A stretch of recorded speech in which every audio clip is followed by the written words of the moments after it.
کہ میں نے آج تک پاکستان کی تاریخ میں کبھی نہیں دیکھا کہ اتنا بڑا اسکیم، اتنا بڑا فراڈ ہوا ہو جس میں بیوروکریٹس انوالو ہو، ججز ہوں، پالیٹیشین ہو، بینکرز ہو۔ 21 سال سے لوگوں کو پیسے ملتے رہے ان کو، اور یہ پیسے کھاتے رہے، اور پھر انہوں نے کہا کہ ہم ہر اس شخص کے پیچھے جائیں گے جو کہ رسپانسبل ہے اس چیز کا۔ دس شوز کہ جتنے بھی اس وقت طاقتور حلقے ہیں، مقتدر حلقے ہیں، ان کے ایوان لرزنے والے ہیں۔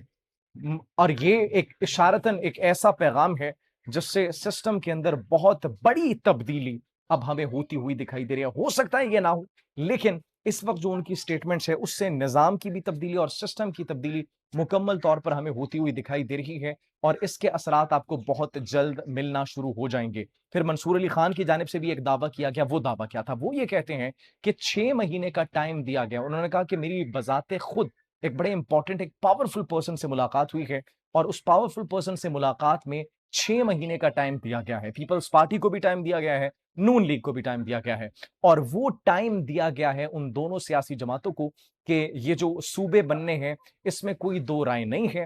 اس میں کوئی دو رائے ہونے کے ساتھ ساتھ یہ ایسا نہیں ہوگا کہ اس پر عمل درآمد نہ کیا جائے۔ ناظرین، یہ اس وقت صورتحال ہے، یہ اس وقت خبریں موصول ہو رہی ہیں۔ آپ کیا سوچتے ہیں اس حوالے سے کامنٹ سیکشن میں اپنی قیمتی رائے سے ضرور آگاہ کیجیے گا۔ مجھے اجازت دیجیے، اللہ نگہبان۔